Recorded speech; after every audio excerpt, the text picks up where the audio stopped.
तो रीनीट कंफर्म होने के बाद काफ़ी सारे बच्चों के मेरे पास मैसेजेस और कॉल्स आ रहे थे। बच्चे बहुत ज़्यादा परेशान हैं इस बात को लेकर के, सर अब दोबारा कैसे प्रिपरेशन स्टार्ट करें? हमारा वापस से वो पुराना मोमेंटम कैसे आएगा? क्या हमारी सारी की सारी हार्ड वर्क, डेडिकेशन और जो हमने लग करके आपके साथ तैयारी करी थी, वो सब वेस्ट हो गई? मैं समझ सकता हूँ आप सब इस टाइम बहुत ज़्यादा फ्रस्ट्रेटेड फ़ील कर रहे होंगे। आपको यही लग रहा होगा यार ये प्रेशर वापस से आ गया, फिर से हमें तैयारी करनी पड़ेगी। बट मैं एक बात आपको क्लियरली बोलना चाहता हूँ, आपने जो प्रिपरेशन करी है वो बिल्कुल भी वेस्ट नहीं हुई है। आपने जो कंसेप्ट पढ़े, आपने जो क्वेश्चन प्रैक्टिस करी, आपने जो टेस्ट दिए, आपने जितनी भी स्ट्रैटेजीज़ मेरे साथ सीखी, अब भी आपके साथ है। बस ज़रूरत है हमें दोबारा से उसी मोमेंटम को हासिल करने की, क्योंकि अब ये टाइम पैनिक का नहीं है। देखो रीनीट उतना ज़्यादा डैमेज नहीं करता, जितना पढ़ाई का फ्लो टूटने से डैमेज होता है। मुझे पता है आपसे 10 पेपर दिलवा लो, आप दे लोगे, बट वहीं अगर फ्लो टूट जाए और पेपर दिलवाओ, तो फिर सबको दिक्कत होती है।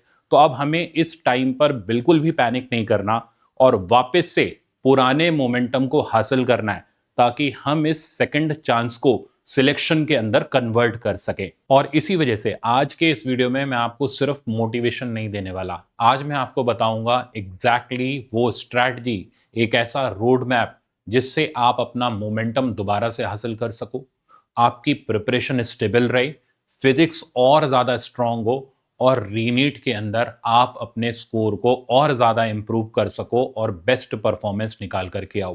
क्योंकि देखो अब ये टाइम रैंडमली कुछ भी पढ़ने का नहीं है, हर दिन हमारे लिए इम्पॉर्टेंट है। और अगर इस एक्स्ट्रा टाइम को हमने स्मार्टली यूज़ किया तो याद रखना यही रीनीट तुम्हारे सिलेक्शन का बिगेस्ट टर्निंग पॉइंट हो सकता है। तो इसलिए इस वीडियो को एंड तक ज़रूर देखना, क्योंकि अब मैं तुम्हें एग्जैक्टली बताऊंगा कि हर दिन तुम्हें कैसे फिजिक्स को पढ़ना है, किस तरीके से अपनी प्रिपरेशन को मेंटेन रखना है, टेस्ट किस तरीके से देने हैं और सबसे बड़ी बात, नीट के उस रीनीट के उस एग्ज़ाम के लिए तुम्हें किस तरीके से अपने आप को मेंटली प्रिपेयर करना है, ताकि उस दिन तुम अपना बेस्ट परफॉर्मेंस निकाल करके आओ। और जो गलतियां तुमसे नीट के फर्स्ट एग्ज़ाम के अंदर हुई थी कि अगर तुम बॉर्डर लाइन पर आ रहे थे, तो इस प्रिपरेशन को, इस एक्स्ट्रा टाइम को यूज़ करते हुए तुम गवर्नमेंट मेडिकल कॉलेज को एम करो। और जिन बच्चों के बहुत अच्छे मार्क्स थे, 670 680, वो उस पेस को मेंटेन करते हुए ऑल इंडिया रैंक को टारगेट करें और अपने इस सेकंड चांस को बेस्ट चांस बनाएं और रीनीट के इस एग्जाम को बिगेस्ट टर्निंग पॉइंट बना करके अपनी रैंक को हासिल करें। तो सबसे पहले एक चीज आप समझ लो, अब आपको रीनीट के लिए फिजिक्स चैप्टर बाय चैप्टर पढ़ने की जरूरत नहीं है, क्योंकि आप ऑलरेडी ये सारी चीजें, पूरा का पूरा सिलेबस आप कंप्लीट कर चुके हो। अब आपका गोल होना चाहिए कि कैसे दोबारा से मोमेंटम को मेंटेन करना है, किस तरीके से हमें अपनी स्पीड को मेंटेन करना है, ताकि अगर पेपर लेंदी आए तो हमसे क्वेश्चन छूटे नहीं। और बड़ी इंपॉर्टेंट बात जो मैंने नोटिस करी थी कई बच्चों की जिनके मार्क्स कम रह गए थे, एक्यूरेसी को इंप्रूव करना, सिली मिस्टेक को कम से कम करना, कैलकुलेशन की चीजों को हमें इंप्रूव करना है। तो ये जो हमारी छोटी छोटी कमियां हैं इन्हें हमें इंप्रूव करना है। और सबसे इंपॉर्टेंट, एग्जाम टेम्परामेंट को स्टेबल रखना, ताकि पेपर किसी भी तरीके का आए हम उसके अंदर से राउंड वाइज पेपर अटेम्प्ट करके अपने मैक्सिमम मार्क्स को ऑब्टेन कर सकें। तो इन चार गोल को ऑब्टेन करने के लिए अब आपको स्टडी मोड से परफॉर्मेंस मोड में शिफ्ट होना है। इसके लिए अब आपको तीन चीजों पर फोकस करना है। सबसे पहली चीज रैपिड रिवीजन, ठीक है ना, कि हम किस तरीके से चैप्टर्स को क्लब करके रिवाइज करें कि कम से कम टाइम में हमारा वापस से पुराना का पुराना मोमेंटम, स्पीड और एक्यूरेसी हमारी हासिल हो सके। दूसरी चीज टाइम बाउंड प्रैक्टिस, हमेशा मैंने आपको बोला है कि जब भी क्वेश्चंस लगाओ टाइम बाउंड तरीके से लगाओ, ताकि आप फाइनल डे के अंदर इस तरीके की बातें ना बोलो कि सर हमारा टाइम कम रह गया, हमारा पेपर लेंदी था और हमसे कुछ क्वेश्चन छूटे रह गए। सो टाइम बाउंड तरीके से आपको प्रैक्टिस करनी है। और सबसे इंपॉर्टेंट बात, आपको टेस्ट की एनालिसिस कंटिन्यूअसली करनी है कि अभी भी कौन से ऐसी चीजें हैं जो हमसे सिली मिस्टेक में हो रही हैं, कौन सी ऐसी कंसेप्ट्स हैं जिनको हम भूल रहे हैं, और कौन से ऐसे फॉर्मूले हैं जिनको लगाते वक्त हमारा वहां पर मिस्टेक हो रहा है। तो ये हमारा पूरा का पूरा फोकस रहना चाहिए अब रीनीट के लिए। तो अब पूरा स्टडी प्लान समझते हैं, बट उससे पहले ये देख लेते हैं कि रीनीट की टेंटेटिव डेट क्या रहनी चाहिए। तो देखो, मेरे हिसाब से रीनीट के लिए एक्सपेक्टेड डेट होनी चाहिए जून का लास्ट वीक, जो भी वहां संडे पड़ जाए। तो तकरीबन इस तक नीट का रीनीट का दोबारा से एग्जाम होने के चांसेस हैं। बाकी एग्जैक्ट डेट जब हमें पता चलेगी तो उसके अकॉर्डिंगली हम मैनेज कर लेंगे। अब हमें क्या करना है और क्या नहीं करना, किस तरीके से हमें अपनी प्रिपरेशन को सुपर स्ट्रांग करना है, पहले उसकी बात करते हैं। सबसे ज्यादा बड़ी गलती जो बच्चे करते हैं, वो लॉन्ग वीडियोस को वापस से देखना शुरू कर देते हैं।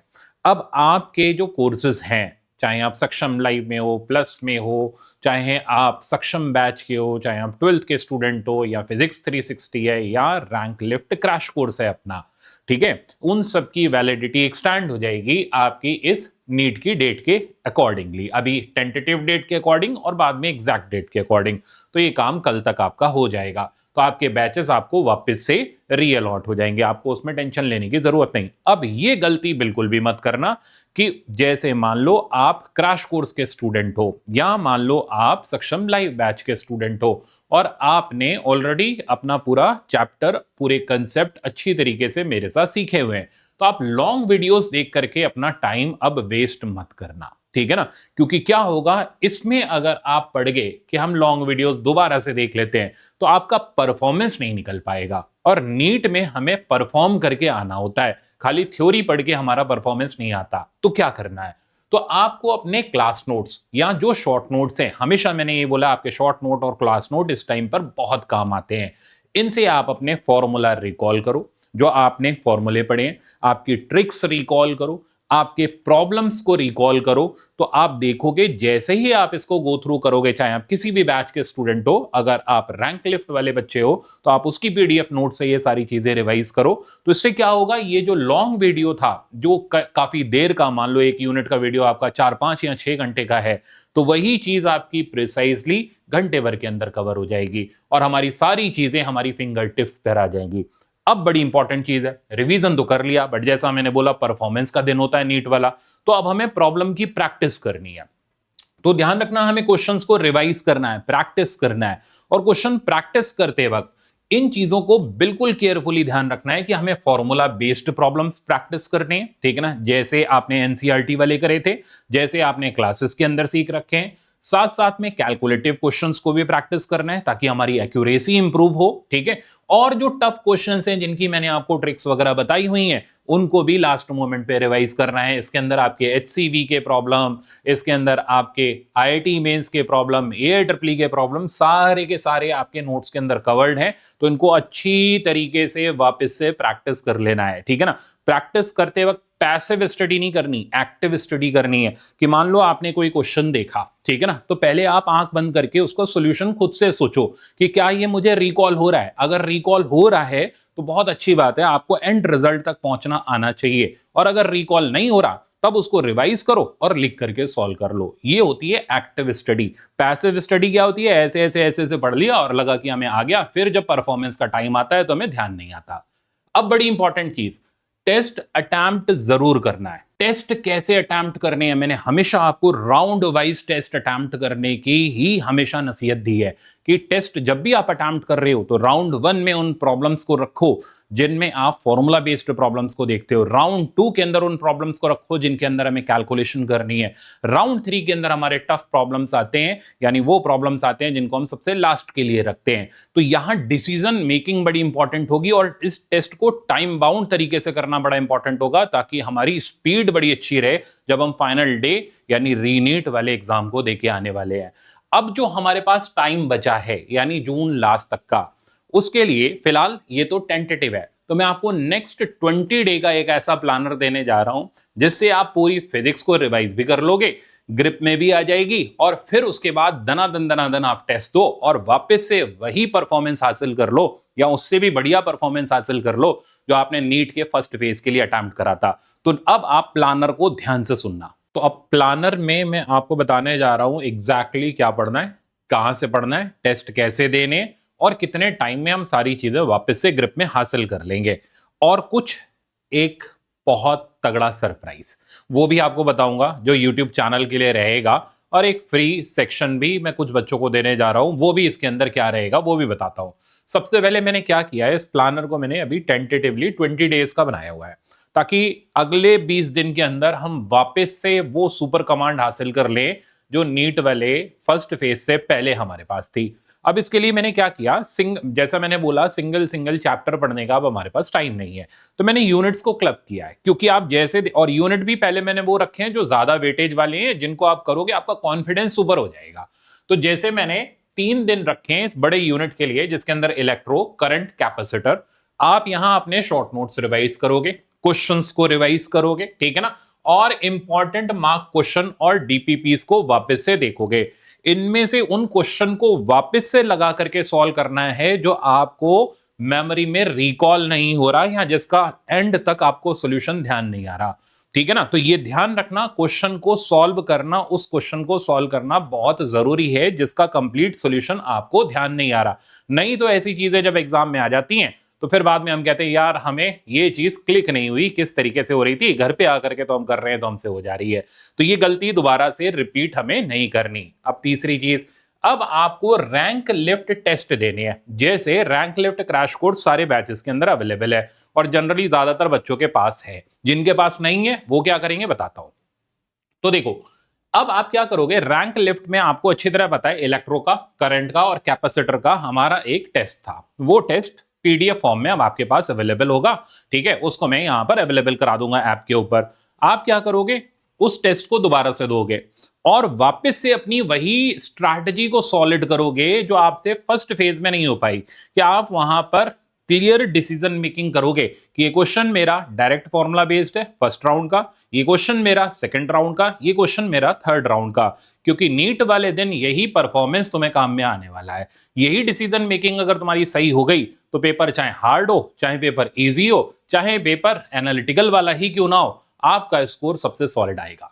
अब नेक्स्ट आगे बढ़ते हैं। ये चीज आपको हर एक यूनिट्स के साथ जो मैं क्लब करके दे रहा हूं रिपीट करनी है, ठीक है ना, ये पूरा प्रोफार्मा। तो तीन दिन हो गए हमारे इलेक्ट्रो करंट कैपेसिटर। अब इसके बाद नंबर लग जाता है मैग्नेटिक ईएमआई एसी। इसमें भी मैंने आपको 3 दिन दिए हुए, इजिली आप कर लोगे। हो सकता है आप 2 दिन में भी कर लो, तो जितना कम टाइम उतना बढ़िया। जहां तुम्हारी खोई हुई शक्तियां वापस आ जाएं, वहीं से समझ लो तुम्हारी फिजिक्स सुपर स्ट्रांग हो चुकी है, वहीं से तुम्हारा मोमेंटम वापस बिल्डअप हो चुका है। रे और वेव ऑप्टिक्स 3 दिन है, मुझे पता है तुम 2 दिन में कर लोगे, ठीक है ना, बट फिर भी मैंने 3 दिन रखे हैं। मॉडर्न फिजिक्स और सेमीकंडक्टर्स 3 डेज है। इनमें वो जो ग्राफिकल वाले प्रॉब्लम्स हैं, ठीक है ना, वो जो अपने कई सारे ट्रिक बेस्ड प्रॉब्लम है जो तुम्हें बोर मॉडल के अंदर मैंने बताए थे, उनको जरूर रिवाइज कर लेना, क्योंकि हो सकता है मॉडर्न फिजिक्स से अच्छा सवाल आए। तो जो आपने क्लास में किया हुआ था ना कि एक इलेक्ट्रॉन सर्कुलर पाथ में घूम रहा है मैग्नेटिक फील्ड की प्रेजेंस में, assuming Bohr model to be valid, वैसे वाले सवाल, पोटेंशियल एनर्जी के रेफरेंस वाले सवाल, उनको जरूर दोबारा से देख लेना है, ठीक है ना। अब हीट एंड थर्मोडायनेमिक्स में जो आपके ग्राफिकल प्रॉब्लम्स है उनको देख करके जाना है, जो फर्स्ट लॉ ऑफ थर्मोडायनेमिक्स पर बेस्ड है उनको देख करके जाना है, ठीक है ना। और अपना वो वाला सवाल ध्यान होना चाहिए, मैक्सिमम टेम्परेचर पीवी ग्राफ से कैसे निकलता है, वो तुम ध्यान रखना, क्लास में कैसे कराया हुआ था कि एक पीवी ग्राफ है डिक्रीजिंग स्ट्रेट लाइन वाला, अपने आप ऑटोमेटिकली तुम्हें ध्यान आ जाएगा, ठीक है ना। तो देखो, हीट एंड थर्मोडायनेमिक्स के लिए 2 दिन है, मुझे पता है तुम यहां पर 1.5 दिन में भी काम चला लोगे, बट कोई बात नहीं, ये मैक्सिमम टाइम दिया है। इसी तरीके से एसएचएम एंड वेव मोशन पे आ जाते हैं, 2 दिन हैं। इन 2 दिन में आपको वापस से अपनी शक्तियां हासिल करनी है, मोमेंटम हासिल करना है। ग्रेविटेशन, सॉलिड फ्लूइड आराम से 2 दिन में हो जाएगा। मैकेनिक्स पार्ट 1 के लिए मैंने 2 दिन रखे, मुझे पता है इसमें 3 दिन भी लग सकते हैं, बट ये मैंने तुम्हारे ऊपर छोड़ा कि तुम कहां ज्यादा कहां कम लेते हो। ये 20 डेज हो गए टोटल मिलाकर के, यहां पर 21 भी हो सकते हैं। अब जैसे लास्ट में जो टाइम तुम्हारे पास बचे उसमें अपना यूनिट डायमेंशन और एरर जरूर कर लेना, ठीक है ना। तो यूनिट डायमेंशन और एरर और अपना स्क्रू गेज वर्नियर कैलिपर, ये चीजें वापस से, इनको पढ़ने की जरूरत नहीं है क्योंकि इसमें आपको टाइम नहीं लगेगा, आपको सिर्फ प्रॉब्लम प्रैक्टिस करनी है इस चीज के। तो ये ओवरऑल हो गया आपका नेक्स्ट 20 या 21 डेज का शेड्यूल, जिसको अगर आप फॉलो करते हो दोबारा से तुम्हारा वही का वही मोमेंटम आ जाएगा, बल्कि उससे भी ज्यादा आ जाएगा और कॉन्फिडेंस सुपर हो जाएगा। अब बताता हूं सबसे इंपॉर्टेंट चीज। अब बहुत सारे बच्चे कहेंगे सर रैंक लिफ्ट वाले टेस्ट तो दे लिए हमने सिंगल सिंगल यूनिट के, अब हम कैसे जज करें कि हमारे कंबाइंड यूनिट हमें रिकॉल हो रहे हैं या नहीं हो रहे। तो उसके लिए मैंने क्या कर रखा है, ये जो आपकी नॉकआउट टेस्ट सीरीज है उसमें से ये कुछ टेस्ट यानी कुल मिला के 8 मेजर, 2 माइनर और 4 पार्ट टेस्ट अलग से उठा करके भी अवेलेबल करा दिया है ऐप के ऊपर। तो जिनके पास नहीं है वो वहां से कर सकते हैं। और जिनके पास नॉकआउट टेस्ट सीरीज, अब सारे टेस्ट मत करना। अब तुम क्या करना, जैसे ही तुम्हारा पार्ट 1 कंप्लीट हो 11 का, फट से इस टेस्ट को दे लेना, पार्ट 2 का टेस्ट दे लेना, ठीक है ना। यानी पहले पार्ट टेस्ट पर फोकस करना और वही स्ट्रैटेजी राउंड वाइज वाली सुपर स्ट्रॉन्ग करनी है, ठीक है ना। फिर उसके बाद 11th फुल, 12th फुल कर लो। और फिर यहां जहां तुम्हारे 21 डेज पूरे होते हैं, उसके बाद रिग्रस तरीके से यानी बहुत ही तेजी से तुम क्या करोगे, अपने 8 मेजर टेस्ट को वापस से कवर करोगे, ठीक है ना। अब यहां पर तुम ये कह सकते हो सर हमें तीनों सब्जेक्ट के टेस्ट लगाने चाहिए, बिल्कुल लगाने चाहिए, बट उनको लगाने के साथ साथ मेरा ये 1 घंटे वाला फिजिक्स का टेस्ट मत भूल जाना। ये तुम्हें सुपर स्ट्रांग कराएगा। क्योंकि हर बार बच्चे यही गलती कर देते हैं, यार तीनों सब्जेक्ट का एक साथ दे लेते हैं, सर वाला नहीं देते। कई ऐसे भी होंगे तुम में से जिन्होंने नहीं भी दिया होगा, कई ऐसे होंगे जिन्होंने 2 टेस्ट दिए होंगे, 3 टेस्ट दिए होंगे, सारा ट्रैक रिकॉर्ड मेरे पास है। तो भाई अब गलती मत कर देना। ये जो तुम्हारा रीनीट का सेकंड चांस है, ठीक है ना, इसका मैक्सिमम यूटिलाइजेशन तुम्हें करना है। तो ये जरूर कर लेना मेरी बात मान करके, ठीक है ना। और ये चीज ऑलरेडी ऐप पर अवेलेबल भी है। अब कई बच्चे ये कहेंगे सर हमारे पास रैंक लिफ्ट नहीं है, क्रैश कोर्स, हमारे पास टेस्ट नहीं है। तो ये दोनों चीजें मैंने आपकी ऐप पर अवेलेबल करा दी है, ठीक है ना। तो आप वहां से ले सकते हो, देख भी सकते हो। अब एक सबसे इंपॉर्टेंट इंफॉर्मेशन या अनाउंसमेंट सुन लो। अब तुम सोच रहे होगे सर यूट्यूब पर मैं क्या कराने वाला हूं। तो एक बड़ी अच्छी सी चीज आपके लिए प्लान करी है। तो तुम अपनी तरफ से 21 डेज का पैटर्न फॉलो करो और मेरी नेक्स्ट वीडियो यानी जैसे ही ये नीट वाला डेट अनाउंस हो जाता है, मैं तुम्हें बताता हूं मैं तुम्हें क्या जबरदस्त चीज कराने वाला हूं, जिससे तुम्हारी ये जो सिली मिस्टेक्स हैं, तुम्हारी कैलकुलेशन मिस्टेक्स है, और ये जो आप बार बार बोलते हो ना कि सर वो डिसीजन मेकिंग नहीं आती कि फर्स्ट राउंड पकड़े, सेकंड राउंड पकड़े, थर्ड राउंड पकड़े, ये जबरदस्त हो जाएगी। यानी एग्जाम का जो फाइनल टेम्परामेंट है ना, वो बिल्डअप हो जाएगा। ये चीज मैं यूट्यूब पर कराऊंगा, ठीक है। बहुत ही अल्टीमेट, बिना टाइम वेस्ट के। अब ये क्या रहेगी डिटेल से बताऊंगा, बट अगले वीडियो में। अब कई ऐसे बच्चे, ठीक है ना, जिनके पास नोट्स नहीं है या थे उन्होंने हटा दिए, कई सारे ऐसे भी बच्चे हैं। तो उनके लिए फ्री नोट्स जो मास्टर क्लासेस के हैं, बहुत ही simple, concise, with solution, with problem solution, ये चीज नीट फिजिक्स कोटा के टेलीग्राम चैनल पर फ्री ऑफ कॉस्ट आपको लिंक के फॉर्म में मिल जाएगी। तो नीट फिजिक्स कोटा का जो टेलीग्राम चैनल है, जिसका ये क्यूआर कोड है, ठीक है, इस क्यूआर कोड को स्कैन करो, नीट फिजिक्स कोटा के टेलीग्राम चैनल पे जाओ, वहां आपको लिंक मिलेगा फ्री नोट्स का। वो फ्री नोट्स से आप सारी चीजें A to Z रिवाइज कर सकते हो। अगर तुम्हारे पास नोट्स नहीं है या तुम नोट्स को अच्छी तरीके से लास्ट मोमेंट पे रिकॉल करना चाहते हो या वो पढ़ना चाहते हो जो एग्जैक्टली नीट एग्जाम के लिए आता है। तो ये थी 2 इंपॉर्टेंट बातें। अब ध्यान से सुनना है। तो मैं आपके साथ पूरी तरीके से हूं जब तक ये री नीट का एग्जाम नहीं हो जाता। हर एक एंगल से हम फिजिक्स की तैयारी करने वाले हैं। कोई भी लूप होल हम सेकंड रीनीट के अटेम्प्ट में बिल्कुल नहीं छोड़ने वाले हैं। मतलब कोई भी ऐसी चीज नहीं रहेगी जिस वजह से आपका नीट का सिलेक्शन रुके, या फर्स्ट फेज के अंदर जो आपसे गलतियां हो गई थी उन गलतियों को आप दोबारा रिपीट करो। ऐसा होने नहीं दिया जाएगा। हाथ पकड़ करके आपको चलाया जाएगा, बाकी अब आपकी इच्छा, ठीक है ना। अब आपकी अपनी कैपेबिलिटी के ऊपर डिपेंड करता है कि आप कितने दिन मेरे साथ इस रीनीट के एग्जाम के लिए अपने आप को वेल प्रिपेयर्ड करते हो और आप कितनी रैंक को टारगेट करके चल रहे हो, क्या आपका अल्टीमेट गोल है। मेरी तरफ से यह एश्योरेंस रहेगा कि हम हर एक चीज कवर करने वाले हैं। हम हर एक चीज को पूरी अच्छी तरीके से कवर करेंगे, स्पीड को मेंटेन करेंगे, एक्यूरेसी को मेंटेन करेंगे, हर वो काम करेंगे जो हमें नीट में सिलेक्शन के लिए चाहिए। तो लास्ट में मेरी एक बात याद रखना, रीनीट के अंदर वो बच्चा अच्छे से अच्छा सिलेक्शन लाएगा जो काम रहेगा, स्मार्टली प्रॉब्लम्स को प्रैक्टिस करेगा, और सबसे इंपॉर्टेंट जो कंट्रोल्ड वे में रीनीट का ये एग्जाम दे करके आएगा, ईगो से नहीं दे करके आएगा। तो finally your preparation is not wasted. अब बस मोमेंटम को सिलेक्शन के अंदर हमें कन्वर्ट करना है। So all the very best और मिलते हैं अगले वीडियो के अंदर। तब तक आप ये पूरा का पूरा प्लानर फॉलो करो, ये स्ट्रैटेजी फॉलो करो और देखो कैसे आपका वापस से मोमेंटम बिल्डअप होता है, कॉन्फिडेंस सुपर हाई होता है और आपकी सिली मिस्टेक्स और स्पीड और एक्यूरेसी कैसे इंप्रूव करती है। Thank you so much.